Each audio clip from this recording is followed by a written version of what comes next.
We seeded this property last fall. Now it doesn't look so good. In this video, we're going to walk you through how we intend to recover this. Hopefully you'll see the progression here and maybe you can learn some tips about similar situations. Let's get started.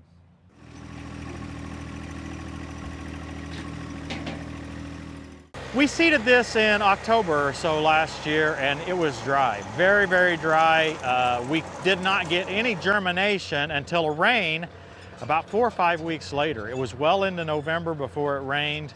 And once we got that rain, the grass, it's TTTF, Tall Turf Type Fescue, and it grew up and looked really beautiful last fall. We thought we had this fully accomplished, everything was going to be great. And then winter came. Yeah, it just did not get enough roots to be able to make it through the winter. If we'd just had rain a little bit sooner, it would have been perfect. But it just didn't quite get enough. Now, what we've got here is a good bit of grass, but a lot of chickweed and some other weeds scattered across here as well. Today, we're not going to spray for those weeds yet. What we've decided to do is to mow it, and mow it pretty low. Dave's working on that right now. We're going to mow this. Hopefully we'll stunt that chickweed a little bit, and then we're going to overseed. And hopefully with those two steps we can get some more seed started and growing. Then we can begin to treat the weed problem. I think this purple stuff is chickweed. I'm not absolutely certain, but I believe that's what it is. And you can see here that we've got good grass, really, really good and thick grass here, but we also have some of this, I think it's chickweed in there. And I'm afraid that if we don't mow it today, if we just overseeded it right now, that chickweed and other weeds are just gonna get worse, right? So, and even mowing it, we're still gonna have a battle with them until we get them killed. But I think it's gonna be good for this grass to cut this. We're cutting it lower. We're cutting it at 2.5 inches, which is very low for us. We typically are in the 3.5 to 4 inch range for cut height. So that's what we're gonna try. Gonna try cutting it all pretty short like this. Then we're gonna overseed. By far my favorite tool for overseeding is the Ventrac Aerovator Seeder. These are available for tractors as well. Pete from GCI Turf has one. You can check it out. He runs it on his 4066R. What I like is that when it's in bare ground, it tears up the ground pretty well. But when there's sod, it doesn't disrupt the sod hardly at all. Also, it allows some of the seed to end up in those holes, deeper holes. We're finding that some of that deeper planted seed seems to do better. I'm just not having very good results with planting it right on the surface with our other seeder. Well, it certainly looks a lot different when Dave cuts those blooms off of the chickweed. You can see the grass sticking through.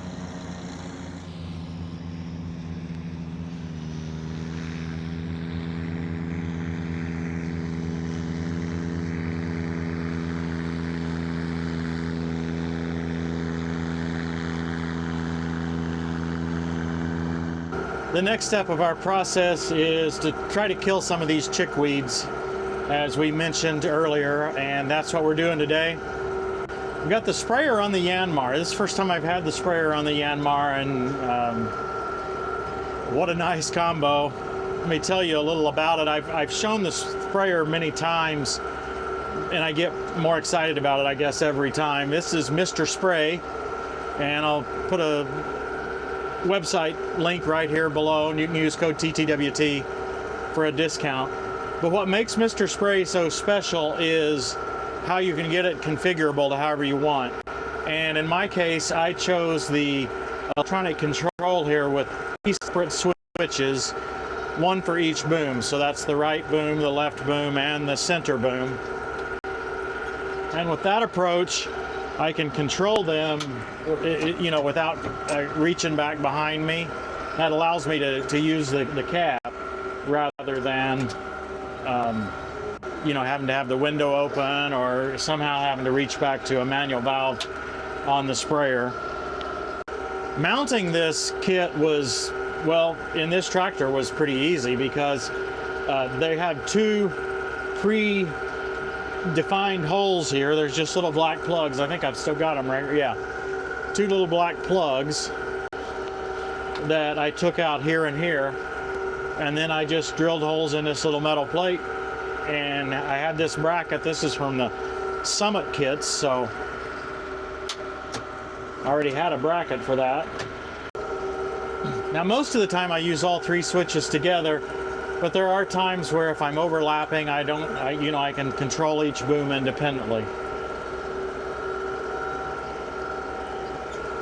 Yeah, I'm pretty excited about that. I'm making 2 trips all the way across the field, all the way around the field, I should say.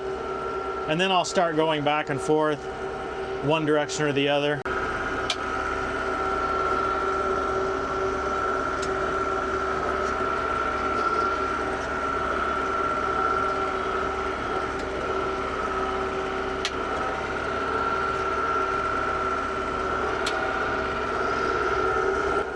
Now I've got a foam marker kit on this sprayer, so it drops foam at the end of the boom, and that helps me know where I've been, where I haven't been. The grass is really tall here at this point because it hasn't been mowed recently, so you may not be able to see the foam, but I can see it well enough to know where I've been. You may be able to see it from this drone view up high. I hope so, because it's kind of cool. You know, having the little foam marker kit's pretty high tech for, you know, a residential or even a kind of a commercial lawn sprayer. But the agriculture industry has gone away from it. They don't use that anymore. They use the GPS auto steer approach. And I'm working with a company right now to see if I can set that approach up for this tractor, to have an auto steer solution. Full hydraulic auto steer, not the replace your steering wheel style, but a full hydraulic auto steer, along with maybe in the longer term having a sprayer control. It might use the same switches or the same solenoids back there on the sprayer, but would replace these switches, or at least add to these switches, so that the sprayer would turn off and on automatically as necessary. When I get to the end, a place that's already covered, and I start to turn, it would just turn itself off, turn itself back on. If I'd happen to double, if I'd happen to drive over a place that I've already sprayed, it would turn off the section, or maybe if I get it done optimally, it would be nozzle by nozzle. So I'm looking forward to trying that. I want to show you guys how that works. I think it's pretty cool, and it's something that's, you know, it'd still be pretty expensive for a homeowner, but on the other hand, it's finally getting down to where it's conceivable that a homeowner could actually buy it.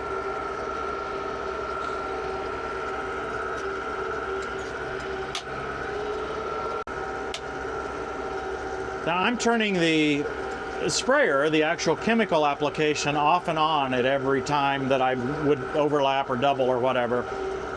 But I'm leaving the foamer on. I'm not even worrying about that. It's a little electric switch right back here, and there's an electric pump that is the foamer. I'm just turning that pump off and on. So if the pump is on, it's squirting foam through the tubes all the way out to the end. The foam is, well, it's a foamer that I bought at Tractor Supply or Rural King, I'm not sure. But it's nothing fancy, right? It's pretty close to dishwashing soap. So not high tech there at all.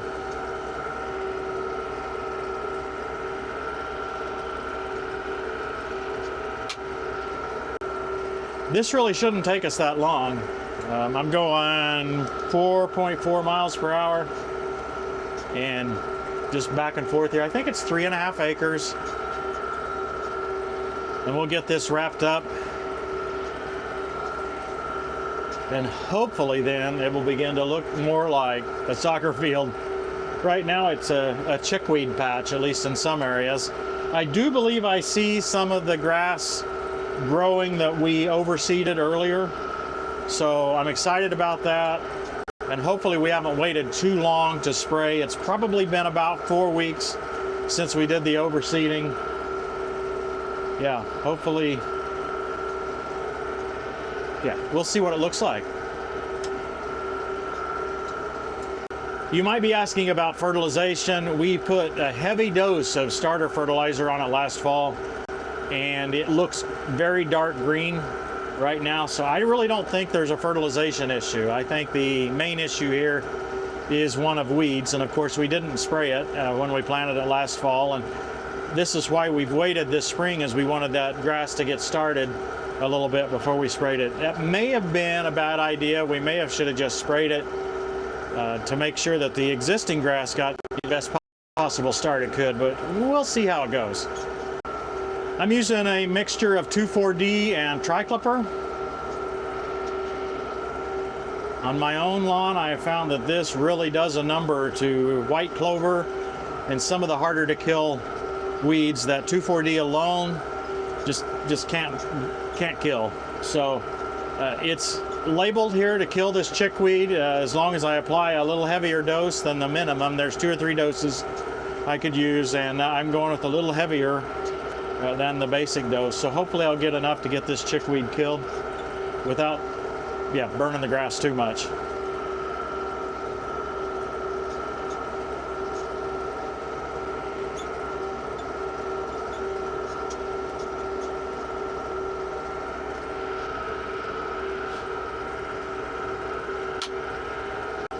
I probably beat this horse to death at this point, but the transmission on this tractor is so sure and so smooth, and then the cruise control is even a bonus on top of it.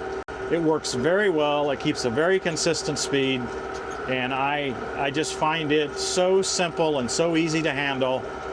Much prefer this to a hydrostatic transmission, and yeah, I prefer a hydrostatic to a standard gear drive. So this fancy transmission that's it's got a hydrostatic motor in it, but it uses that to control kind of a gear drive transmission. A little more than I want to get into in this video. I have explained this in an earlier video. I'll put a shortcut here if you're using a device that shows it, and I will put a link in the description. In addition to being able to turn the booms off and on, I can control the pressure. So it looks like I might be using a bit more chemical than I thought I wanted to, so I just turned the pressure down just a tad. Mr. Spray comes with a lot of different boom options. The boom is actually detachable. I've got an 18-foot boom. You can get a boomless that just sprays it up and real high and wide, and you can get several different widths. This particular unit has a pressure washer option. It's another pump on the side that allows the unit to be used as a portable pressure washer. Now here I'm running only the center and the right boom. The area under the left boom had already been sprayed. If you're interested in this sprayer, go to mrspray.com and you'll see the overview there. However, due to the many options, it's not available to just purchase one online. You'll have to call Alvin, who is Amish or Mennonite, I'm not sure which. We have visited him in Virginia, a wonderful guy. Yep, tell him we sent you. Use code TTWT or just tell him about Tractor Time with Tim, whatever, and you'll get a discount. Here's what it looked like before we started this spring. Some areas have good-looking grass, a lot of chickweed, but more predominantly is bare areas that really don't have anything. Now, here's what it looks like at time of spraying. We've got a lot better grass at this point, and I think it's been mowed once or twice in between, which seems to have that chickweed on the defensive. Let's take a look now to see if our 2,4-D and triclopyr combination can take us to the next step. 12 days after spraying now, it does look some better in some ways and in some ways worse. Well, that's probably natural. Some of this grass that we're seeing and that was so green 12 days ago when we were spraying, I'm not sure that's the grass we planted. It's some sort of volunteer grass that's grown up on its own. I think mowing it more frequently, which they're going to do now, is going to help the actual fescue type grass that we planted to overcome that grass, because we're seeing it yellow. When it gets cut, this volunteer grass, we're seeing it yellow, whereas the fescue grass is staying green. A lot of the fescue that we overseeded this spring is still in there. We're able to see small, where it's sprouted up and it's growing, but it's kind of being shaded by some of this other. So assuming we have good rains going forward, I think that fescue still got a chance. Don't think this is a horrible disaster. The chickweed is gone. All right, you can see some of it right here. It's dead. There's not going to be any more chickweed problem. And really, I think because of more frequent mowing, I think that will be probably the end of the chickweed. Overall, definitely less than perfect. and we've already spent a lot of money on this particular lawn. We just had such a horrible fall last fall to get started that we've kind of been behind on it the whole time. The spring, on the other hand, has been great. We've improved it a lot this spring, and I think we'll probably still have to overseed this fall again. I suspect we'll have to spray it again this fall, hit it with some more fertilizer this fall, and yeah, we'll just keep working at it. It may take a couple of years, but we're gonna make this a beautiful soccer field. Hope you guys have enjoyed this. Thanks for watching, everybody. We'll see you next time on Tractor Time with Tim. Then he said to his disciples, "The harvest is plentiful, but the workers are few. Ask the Lord of the harvest, therefore, to send out workers into his harvest field."